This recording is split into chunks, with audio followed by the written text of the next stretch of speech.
How's it going, everybody? So I just figured, since I was just enjoying some economic conversation this morning and want to just talk about it before I head on out, I wanted to mention some things that are, coming up economically, and also just talk about a couple of economic trends that are pretty much repeatable, observable. So the short of it is that right now, that is in this month of February 2016, um, there is a slight calm before the storm as far as economics are concerned.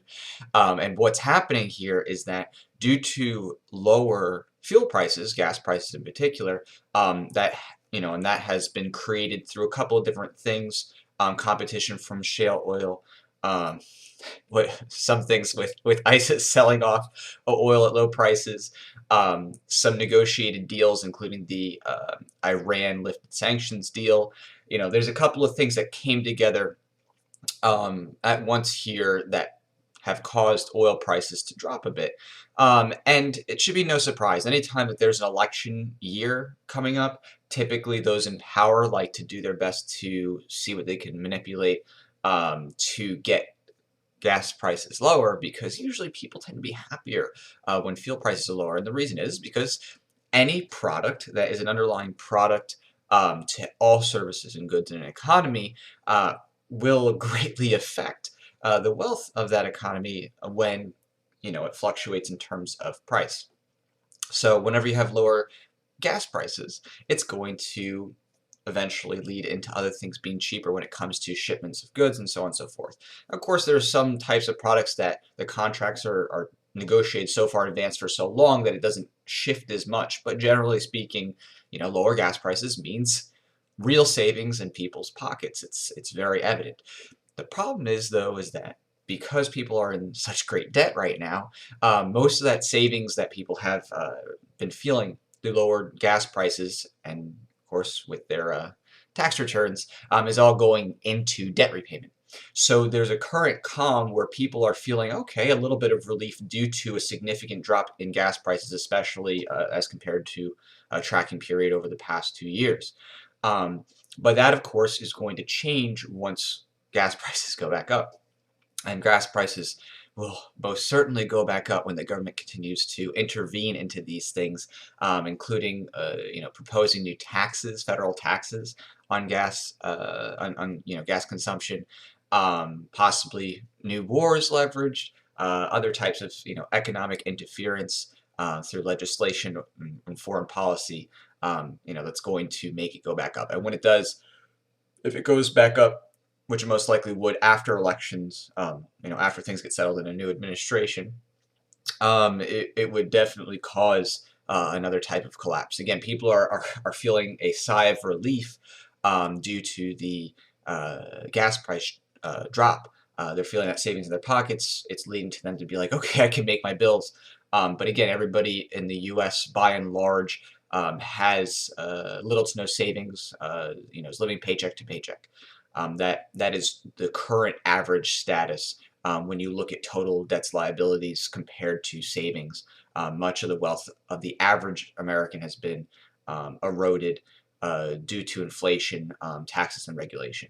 So right now there's this nice little calm before the storm, but I think that will be undone the second that gas prices, fuel prices go back up. And as is off the trend, there's a lot of backdoor policy that goes on to drop those prices leading up to an election for the purpose of currying favor with constituents. And once that's all said and done, usually in the next administration, they go back to the same old game of, blowing up people overseas and meddling in economic activity, and causing, of course, prices to rise due to that meddling. And as it already is, we're already seeing a lot of that erosion of wealth happening with Obamacare, because it was a graduated increase in taxes.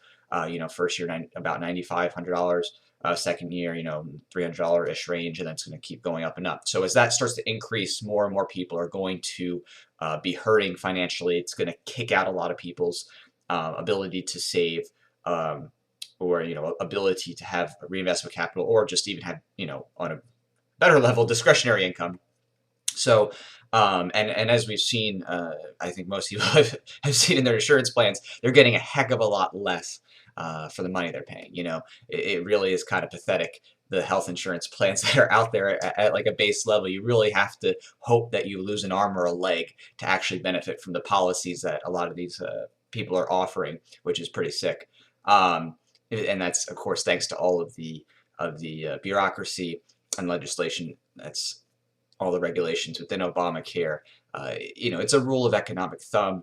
If you have legislative policy that is dense, that requires lawyers, and lawyers tend to be expensive. So anytime you're adding a whole bunch of new rules, guess what? You just added a whole bunch of lawyer salaries to all these different companies. You just added bureaucracy and expense, people who are being paid a lot of money to read and interpret rules. They're not creating any sort of wealth. They're not making efficiencies in terms of building base wealth. And really quick, if anybody had not seen my other video about what is base wealth, the short of it is base wealth is the either creation of meeting needs at a basic level, that is food, water, shelter, healthcare in terms of being able to take care of oneself, or the increase in efficiencies in those things.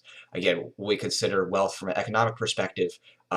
In terms of how people measure economic wealth, it's the amount of time that someone has to spend to satisfy those basic needs. If you're very rich, obviously, in terms of general economic terms, it takes very little effort for you to be able to get food, water, shelter, and if you're sick, the ability to make yourself better. And so the things that create wealth are things that either provide an abundance of those things or increase efficiency and mechanisms that got those things. Reading papers about, oh, according to this, you have to do X, Y, and Z and fill out all this paperwork in order to just have health insurance, and you're going to have to pay all these insurance companies who are going to have to read and review. It's just, again, it's not providing the service. It's simply adding more people who charge a lot of money to do those things. It's very wasteful. So, those things are going to come to a head eventually, and I do think that once you hit that Obamacare overlap with the gas prices overlap, that is, the gas prices going back up, Obamacare's scary high level of tax rate hitting that head, you're going to see the next big collapse. That's really, I think, the perfect storm at this point, because of how much debt the average person is in, especially young people. As these young people who are in their 20s and 30s are starting to get up, into their mid-level careers over these next 5 to 10 years. These things are just going to hit them really hard. So it's coming. The economic storm is coming, and I'm just enjoying the nice little bit of lower gas prices right now. I'm making the most of that time and planning accordingly. But once those two things hit, yeah, you're gonna see possibly something worse than 07, 08 in terms of crashes. So just be aware. That those things are going to come to a head, and enjoy the good times of lower fuel prices while it lasts, because unfortunately, with the way things are going legislatively, that ain't going to last too long. The government is definitely looking to add more taxes in. That's been made clear, and the government is definitely playing the subsidize and regulate game, as far as emerging technologies and efficiencies. It's really hampering progress in terms of technological growth, in terms of efficiencies, in terms of being able to effectively use resources, in terms of making it efficient for people. So, it's all coming soon. But I figured I'd just mention that since I was having a good conversation about those things. All right, buddy, I'll talk to you later.